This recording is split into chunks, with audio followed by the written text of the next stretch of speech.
നമസ്കാരം, ഗ്രാമഫോൺ മീഡിയയിലേക്ക് സ്വാഗതം. ഞാൻ ഇന്ന് നിൽക്കുന്നത് എറണാകുളം ജില്ലയിലെ എളിഞ്ഞി പഞ്ചായത്തിലെ കൂരുമലയിലാണ് നിൽക്കുന്നത്. കൂരുമല നിങ്ങൾ പലതവണ ഗ്രാമഫോൺ മീഡിയയിൽ കൂടെ കേട്ടിട്ടുണ്ടാവും. എറണാകുളം ജില്ലയിലെ മലയാറ്റൂർ കഴിഞ്ഞാൽ രണ്ടാമത്തെ ടൂറിസം പദ്ധതി പ്രദേശമാണ്. പലതവണ നാളുകളായിട്ട് ഏതാണ്ട് 5-6 വർഷമായിട്ട് ഞാൻ പറഞ്ഞുകൊണ്ടിരിക്കുന്ന ഒരു വിഷയമാണ് കൂരുമലയിലെ ഇവിടുത്തെ ഒരു പാറമട ലോബിയുമായിട്ടുള്ള ജനങ്ങളുടെ അതിജീവനത്തിന് വേണ്ടിയിട്ടുള്ള പോരാട്ടം. അതിനു വേണ്ടിയിട്ട് ഇവിടുത്തെ രാഷ്ട്രീയ അടിമകൾ പാറമട ലോബിക്ക് വേണ്ടിയിട്ട് കൂട്ടുനിൽക്കുന്നത്, ഇതെല്ലാം പലതവണ നമ്മൾ ഗ്രാമഫോൺ മീഡിയയിൽ കൂടെ ജനങ്ങളുടെ മുമ്പിലേക്ക് തുറന്നു കാണിച്ചിട്ടുള്ളതാണ്. എന്നാൽ ഇന്ന് അതിന്റെ പരമോന്നതയിലെത്തി ഇന്ത്യയിൽ നിന്നും 1947 നമ്മൾ അടിച്ചു പുറത്താക്കിയ ബ്രിട്ടീഷ് ഭരണത്തെ തോൽപ്പിക്കുന്ന രീതിയിലുള്ള നയങ്ങളാണ് ഇന്നും ഇവിടുത്തെ ജനങ്ങൾ അനുഭവിച്ചുകൊണ്ടിരിക്കുന്നത്. കാരണം ഇവിടെ 1919 ഒരു കൂട്ടക്കൊല അരങ്ങേറാൻ പോവുകയാണ്. കാരണം ജാലിയൻ വാലാബാഗ് എന്ന് ഞാനിവിടെ വിശേഷിപ്പിച്ചത്, ഇന്ന് നിങ്ങൾ എൻ്റെ സൈഡിൽ കൂടി കാണുന്ന ഈ വേലി കണ്ടോ, ഈ ഇരുമ്പ് വേലികൾ കാരണം ഇവിടുത്തെ 10ഓളം SC കുടുംബങ്ങൾ അവർ മരണത്തിന്റെ വക്കിലെത്തി നിൽക്കുകയാണ്. കാരണം കൂരുമലയിൽ ഇവിടെ ഉണ്ടാകുന്ന വിഷയങ്ങൾ, ഇവിടെ അതിഭീകരമായിട്ടുള്ള ഇടിമിന്നൽ ഉണ്ടാകുന്ന സ്ഥലങ്ങളാണ്.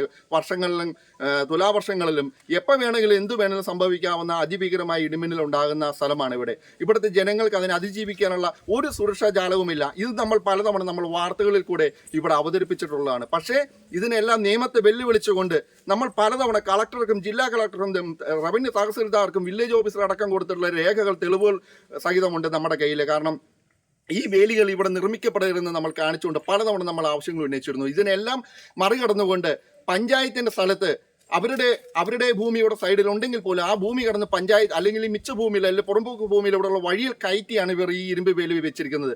ഇത് ഇവിടുത്തെ ഒരു ജാലിയൻ വാലാബാഗ് കൂട്ടങ്ങളുടെ 2ാം ഭാഗത്തിലേക്കുള്ള തുടക്കമാണ് ഇവിടെ ചെയ്തു വെച്ചിരിക്കുന്നത്.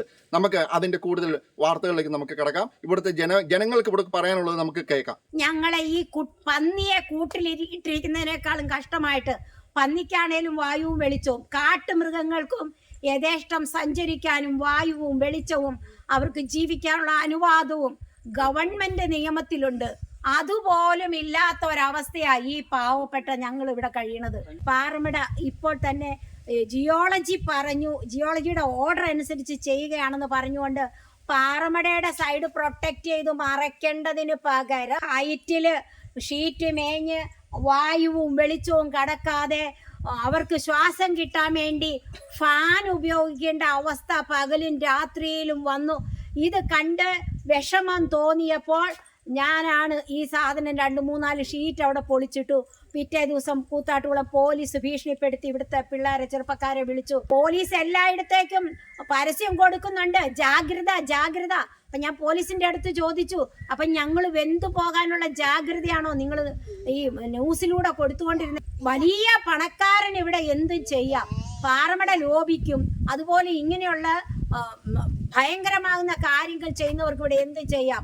അതിനു മുമ്പിൽ ഏത് നിയമവും അങ്ങ് കീഴടങ്ങുന്ന അവസ്ഥയിലാണ് ഞങ്ങൾ ഇന്ന് അനുഭവിക്കുന്നത്. ഞങ്ങളുടെ ഈ സങ്കടം കേൾക്കാൻ ആരുമില്ല എന്ന ഒരു വലിയ സങ്കടം ഞങ്ങൾക്കുണ്ടായിരുന്നു. ഈ അവസ്ഥ തുടർന്നു പോയാൽ ഇത് ഞങ്ങൾക്ക് താങ്ങാനാവുന്നതല്ല. ഈ ഷീറ്റ് മറവെച്ചു, ഇപ്പോൾ ഇടിമിന്നൽ ഉണ്ടാകുമ്പോഴേക്കും ഈ പാറയുടെ മുകളിലാണ് ഈ ഷീറ്റ് വെച്ചിരിക്കുന്നത്, മണ്ണല്ല. അപ്പോൾ മണ്ണിലേക്ക് വൈദ്യുതി തരംഗങ്ങൾ താണു പോകാൻ സാധിക്കുന്നില്ല. അതുകൊണ്ട് അതിന്റെ സ്പാർക്കിങ് ഭയങ്കരമായിട്ട് നേരിട്ടിട്ട് ആർക്കും വീടുകളിൽ ഇരിക്കാൻ പറ്റാത്ത അവസ്ഥ. കൊടുങ്കാറ്റും മഴയും വരുമ്പോ ഞങ്ങൾ എവിടെ പോയി അഭയം പ്രാപിക്കും? ഇടിമിന്നൽ വന്നാൽ ഞങ്ങൾക്ക് ഇവിടെ ഇരിക്കാൻ പാടില്ല.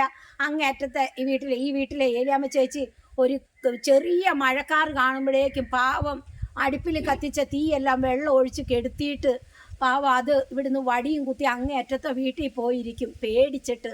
ഇങ്ങനെ വേണോ ഒരു സമൂഹത്തിൽ ഒരു മനുഷ്യന് ജീവിക്കാനായിട്ട്? ഇതാണോ ഇന്ത്യക്ക് സ്വാതന്ത്ര്യം നേടിത്തന്നതിന് ശേഷം ഈ കേരളത്തിലെ എറണാകുളം ജില്ലയിലെ ഇലഞ്ഞി പഞ്ചായത്തിലെ ജനങ്ങളുടെ സ്വാതന്ത്ര്യം ഇതാണോ? ഈ ഷീറ്റും ഈ പാറമടയുടെ പൊടിയും ഈ ടാറിൻ്റെ മണവും കേട്ട് ഞങ്ങൾക്ക് എല്ലാ അസുഖമായി തുടങ്ങി. ഞങ്ങൾക്ക് ഒരു രീതിയിലും ജീവിക്കാൻ നിവൃത്തിയില്ലാത്ത ഒരവസ്ഥ. എൻ്റെ മോന് വലിയൊരു ഓപ്പറേഷൻ കഴിഞ്ഞ് ഇരിക്കുന്നതാണ്. ടാർ എടുക്കുമ്പോഴേക്കും എൻ്റെ കുഞ്ഞ് എങ്ങോട്ടാണ് പോകണ്ടതെന്ന് ഓർത്തുകൊണ്ട് ഇറങ്ങി ഓടും. രോമക്കുത്തുകളെല്ലാം ഇങ്ങനെ എഴുന്ന് നിൽക്കും. അവരോട് വിളിച്ച് പറയുമ്പോൾ അവർ പറയും കുഴപ്പമില്ല. അവർക്ക് കുഴപ്പമില്ല, ഞങ്ങൾക്ക് കുഴപ്പമാണ്. കുഴപ്പമെന്ന് പറഞ്ഞാൽ എൻ്റെ മകൻ നടന്നാണ് ഞങ്ങളുടെ 5-6 പേരുടെ ഉപജീവനം കഴിക്കുന്നത്. അതുകൊണ്ട് എൻ്റെ മകന് എന്തെങ്കിലും വന്നു കഴിഞ്ഞാൽ അവർക്കൊരു വിഷയമല്ല. അതുകൊണ്ട് ഇവിടെ ഞങ്ങൾക്കൊരു സുരക്ഷിതമായ ഒരു ജീവിതം ഞങ്ങൾക്കിവിടെ വേണം. ഞങ്ങൾക്ക് 10, 20, 10, 40 ആടുണ്ടായിരുന്ന ഇവരുടെ പറമ്പിൽ ഇറങ്ങണമെന്നും പറഞ്ഞുകൊണ്ട് ഇവർ ഞങ്ങളെ തൊട്ടവളപ്പിലാക്കി ഇട്ടിരിക്കുകയാണ്. ഞങ്ങൾക്ക് ആട് പോലും ഇറക്കി തീറ്റാനോ കെട്ടാനോ ഒരു നിവൃത്തിയില്ല. ഗ്രാമഫോൺ ഈ വിഷയത്തിൽ ചുമ്മാ ഇടപെടുന്നതല്ല. കാരണം ആധികാരികമായ തെളിവുകളോടുകൂടി തന്നെയാണ് ഗ്രാമഫോൺ ഈ വിഷയത്തിൽ മുമ്പ് ഇടപെട്ടിട്ടുള്ളതും ഇപ്പോൾ ഇടപെടാൻ തയ്യാറാവുന്നതും. കാരണം നമ്മളോട് കൂടി ചേരുന്നത് ഈ ഡിവിഷൻ ബ്ലോക്ക് മെമ്പറായ ശ്രീ ഡോജിൻ ജോൺ ആണ്. ശ്രീ ഡോജിൻ ജോൺ, താങ്കളുടെ ഡിവിഷനിലെ ഈ വിഷയം താങ്കൾ കണ്ടല്ലോ. ഇപ്പൊ ഇതില് എനിക്ക് മനസ്സിലാകുന്ന താങ്കൾ ഇതിൽ നിരവധി വിഷയങ്ങളായിട്ട് ഈ വിഷയമായിട്ട് ബന്ധപ്പെട്ട് തന്നെ ജില്ലാ കളക്ടർക്ക് അടക്കം പരാതികൾ സമർപ്പിച്ചിട്ടുണ്ടെന്ന് മനസ്സിലാവുന്നു. അങ്ങനെ വിവിധ തലങ്ങളിൽ അദ്ദേഹം ഇത് നേരത്തെ സൂചിപ്പിച്ചതായിട്ട് മനസ്സിലാവുന്നുണ്ട്. പക്ഷെ എന്തുകൊണ്ട് ഇതിനൊരു നടപടി ഇത്രയും വർഷമായിട്ട്? കാരണം 2022 മുതൽ ഇപ്പൊ സംഭവിച്ചിരിക്കുന്ന ഈ വിഷയങ്ങളെ കുറിച്ച് പരാതികൾ പോയിട്ടുണ്ട്. ഇപ്പൊ സംഭവിച്ചിരിക്കുന്ന ഈ വിഷയങ്ങൾ സംഭവിക്കും എന്ന് പറഞ്ഞ് 2022 മുതൽ പരാതികൾ പോയിട്ടുണ്ട്. ആ പരാതികളുടെ പകർപ്പുകളാണ് എൻ്റെ കൈവശം ഇരിക്കുന്നത്. നമുക്ക് ബ്ലോക്ക് മെമ്പറോട് തന്നെ ചോദിക്കാം. അദ്ദേഹവും ഇതിൽ നിരവധി തവണ ഇടപെട്ട ഒരു വ്യക്തിയാണ്. തീർച്ചയായിട്ടും നമുക്കറിയാം, കൂരുമല എന്ന് പറയുന്ന ഈ ടൂറിസ്റ്റ് പ്ലേസിൽ ഏതാണ്ട് 13.5 ഏക്കർ മിച്ചഭൂമി ഉള്ളതായിട്ടാണ് നമുക്ക് മനസ്സിലായിട്ടുള്ളത്. അപ്പോൾ ആ ഭൂമി അളന്ന് തിട്ടപ്പെടുത്തി തരണമെന്ന് പറഞ്ഞുകൊണ്ട് ബഹുമാനപ്പെട്ട എറണാകുളത്തിൻ്റെ കളക്ടർ അദ്ദേഹത്തിന് ലെറ്റർ കൈമാറുകയും പരാതി കൈമാറുകയും അദ്ദേഹത്തിൻ്റെ നിർദ്ദേശപ്രകാരം മൂവാറ്റുപുഴ തഹസീൽദാറിന് ലെറ്റർ കൈമാറുകയും തുടർന്ന് സർവേയറെ കൊണ്ട് നടപ്പിക്കാമെന്ന് പറയുകയും ഉണ്ടായി. പക്ഷേ നാളിതുവരെയായിട്ട് പല കാരണങ്ങൾ കൊണ്ട് ഈ മേഖല അളന്നിട്ടില്ല. അതുകൊണ്ട് തന്നെയാണ് ഇവിടെ ഏറ്റവും കൂടുതൽ കയ്യേറ്റം നടക്കുന്നത് എന്ന കാര്യത്തിന് സംശയമില്ല. ഇപ്പോൾ ബഹുമാനപ്പെട്ട മുൻ പഞ്ചായത്ത് മെമ്പർ ലീല അവറുകൾ പറഞ്ഞതുപോലെ അവരുടെ വർഷങ്ങളായിട്ട് തലമുറകളായിട്ട് അവരിവിടെ താമസിച്ചുകൊണ്ടിരുന്ന ഈ സ്ഥലത്ത് നിങ്ങൾ കണ്ടു കാണും, മതിൽ പോലെ ഏതാണ്ട് 8 അടി ഹൈറ്റിൽ ഉയർത്തി ഷീറ്റുകൾ, അലുമിനിയം ഷീറ്റാണോ ഇരുമ്പ് ഷീറ്റുകൾ നിരത്തിയിരിക്കുകയാണ്. അപ്പോൾ നേരത്തെ നമുക്ക് ഇവിടെ നിന്ന് താഴത്തെ ഭാഗത്തേക്ക് നോക്കിയാൽ നല്ല നയനമനോഹരമായ കാഴ്ചകൾ ഉണ്ടായിരുന്നു, കാറ്റ് കിട്ടുമായിരുന്നു, ചൂടില്ലായിരുന്നു. ഇപ്പോൾ ഈ പ്രദേശത്തേക്ക് വന്നു കഴിയുമ്പോൾ നമുക്ക് ഒരു ജയിലിൽ കിടക്കുന്ന പ്രതീതിയാണ്.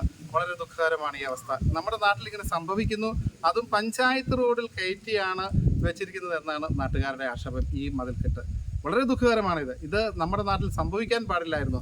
ഈ വിഷയങ്ങൾ ചൂണ്ടിക്കാണിച്ചുകൊണ്ട് ഞാൻ പഞ്ചായത്തിന് ഭരണസമിതിക്ക് ഞാൻ കത്ത് കൊടുത്തിട്ടുണ്ടായിരുന്നു.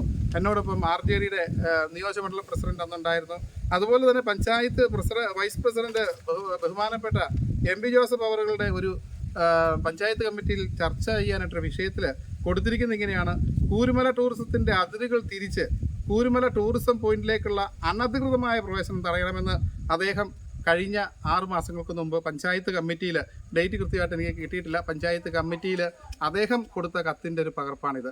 അപ്പോൾ ഇവരിത് നേരത്തെ പ്ലാൻ ചെയ്തിരുന്നുവോ, പഞ്ചായത്തിന് അറിവുണ്ടായിരുന്നോ എന്നുള്ളൊരു സംശയം ഈ ജനങ്ങളിപ്പോൾ ഉയർത്തിക്കൊണ്ട് വരുന്നത് വളരെ ദുഃഖകരമാണ്. ഈ പ്രശ്നത്തിൽ തീർച്ചയായിട്ടും SC ഡിപ്പാർട്ട്മെൻറ്റോടൊപ്പം നിന്ന് മിനിസ്റ്ററോട് പരാതികൾ കൊടുത്തുകൊണ്ട് കളക്ടറെ വീണ്ടും പരാതികൾ കളക്ടറെ വീണ്ടും ബോധിപ്പിച്ചുകൊണ്ട്, അതുപോലെ തന്നെ തഹസീൽദാർ, RDO പറ്റാവുന്ന മേഖലകളെല്ലാം നമ്മൾ ഇവർക്ക് വേണ്ടി ഇവരോടൊപ്പം നിന്ന് തന്നെ പ്രവർത്തിക്കും. അവരുടെ ഒരു നീതി നേടിക്കൊടുക്കും വരെ ഇവരോടൊപ്പം ഉണ്ടാകുമെന്നാണ് എനിക്ക് ഈ സമയത്ത് പറയാനുള്ളത്. ഇതിനകത്ത് ഗ്രാമഫോൺ ദേവിക്ക് നമ്മുടെ ബ്ലോക്ക് മെമ്പർ സൂചിപ്പിച്ചൊരു കാര്യമുണ്ട്.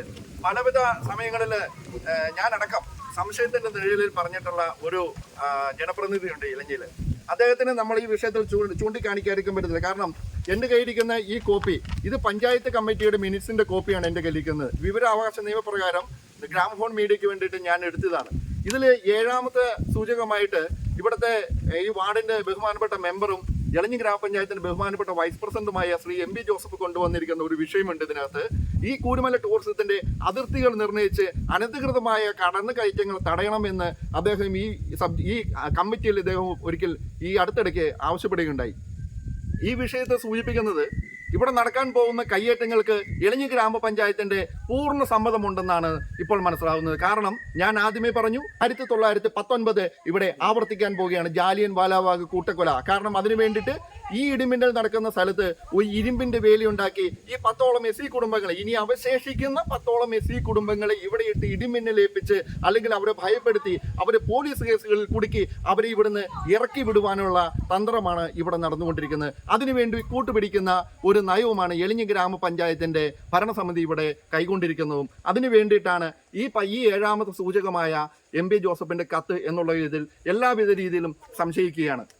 ഇനി ഈ വിഷയങ്ങൾ ഗ്രാമഫോൺ TV ജനങ്ങളിലേക്ക് മുമ്പിലേക്ക് വെക്കുകയാണ്. അതുപോലെ തന്നെ DTPCയുടെ മേൽനോട്ടത്തിലാണ്, പഞ്ചായത്തിൻ്റെ മേൽനോട്ടത്തിലാണ് ഈ കൂരുമല ടൂറിസം മുന്നോട്ട് പോയിക്കൊണ്ടിരിക്കുന്നത്. അവർ പൈസ മേടിച്ചുകൊണ്ടാണ്, പ്രവേശന ഫീസ് മേടിച്ചുകൊണ്ടാണ് ഇത് മുന്നോട്ട് പോകുന്നത്. പിന്നെ എവിടെയാണ് ഇവിടെ അനധികൃതമായിട്ടുള്ള ഒരു പ്രവേശനം എന്ന് എനിക്ക് മനസ്സിലാകുന്നില്ല. അധികാരികൾ തന്നെയാണ് അതിനെ അവഹേളിക്കുന്നത്. നമുക്ക് നോക്കുകയാണെങ്കിൽ കാണാം, ഒരു ടോയ്ലറ്റ് പണിതിട്ടുണ്ട്, 3 വർഷമായി അത് ഇനിയും ഓപ്പണാക്കി കൊടുത്തിട്ടില്ല. ഈ ടൂറിസ്റ്റ് പ്ലേസിനെ ഒന്ന് ജനങ്ങൾക്ക് വന്ന് കുടുംബസമേതം വന്ന് ഇരിക്കാവുന്ന ഒരു രീതിയിലോട്ട് ഇവർക്ക് ഇനിയും മാറ്റാൻ സാധിച്ചിട്ടില്ല. ഇതല്ല ഈ പാറമട ലോബിക്ക് വേണ്ടിയാണോ എന്ന് ഈ ജനങ്ങൾ സംശയിക്കുന്നുണ്ടെങ്കിൽ ആ സംശയം എനിക്കും ഇപ്പോൾ ഉണ്ടെന്ന് തന്നെയാണ് എനിക്ക് പറയാനുള്ളത്. ഓക്കെ, എന്തായാലും ജനസമക്ഷം ഈ ഇവിടെ പ്രശ്നങ്ങൾ ജനസമക്ഷം വയ്ക്കുകയാണ്. കാരണം ഇത് ഇവിടെയുള്ള 10 പേരുടെ മാത്രം വിഷയമല്ല, ഒരു നാടിന്റെ ഒന്നാകെ വിഷയമാണ്. ഈ നാട്, ഈ കൂരുമല നശിച്ചു കഴിഞ്ഞാൽ ഈ നാട് തന്നെയാണ് നശിക്കുന്നത്. ഈ നാട് നശിച്ചു കഴിഞ്ഞാൽ നിങ്ങൾ ഓരോരുത്തരും നശിക്കും. കാരണം അത് ഇവിടെ കൂരുമലയിൽ വന്നിട്ടുള്ള ഓരോരുത്തർക്കും അറിയാവുന്ന വിഷയമാണ്. ഈ വിഷയം ഇവിടുത്തെ ഭരണഹൃദയങ്ങളിലേക്ക് ഞങ്ങൾ അവതരിപ്പിക്കുകയാണ്. ഉള്ളത് വേഗം ഇതിന് അടിയന്തരമായ നടപടികൾ. ഇപ്പോൾ ഇവിടെ നടന്നുകൊണ്ടിരിക്കുന്ന പ്ലൈവുഡ് വത്കരണം, എത്ര പ്ലൈവുഡ് ഫാക്ടറികളാണ് എലഞ്ഞി ഗ്രാമപഞ്ചായത്തിലോട്ട് വരുന്നത്?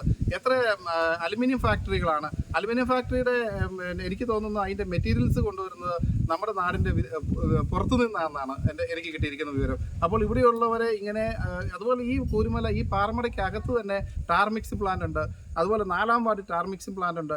ഇതെല്ലാം ആർക്ക് വേണ്ടിയാണ്? ഈ ജനത്തിന് വേണ്ടിയാണ്. ഇവിടുത്തെ ശുദ്ധവായു, ഇവിടുത്തെ വെള്ളം, ഇതെല്ലാം മലിനപ്പെടുത്തുന്ന ഇത്തരം വ്യവസായങ്ങൾക്ക് അനുകൂലമായി നിൽക്കുന്ന എലഞ്ഞി ഭരിക്കുന്ന ഭരണകർത്താക്കൾ ഇതിനൊരു മറുപടി തരേണ്ടതായിട്ടുണ്ട്. നിങ്ങൾ ഈ സ്ഥലം വന്ന് സന്ദർശിച്ച് ഇവർക്ക് വേണ്ട ആശ്വാസത്തിന് ആദ്യം നിങ്ങൾ തന്നെ മുന്നോട്ട് വരണമെന്ന് എലഞ്ഞി പഞ്ചായത്തിൻ്റെ പ്രസിഡന്റിനോടും വൈസ് പ്രസിഡന്റിനോടും ഭരണ അംഗങ്ങൾ ഓരോരുത്തരോടും ആവശ്യപ്പെടുകയാണ് ഈ അവസരത്തിൽ.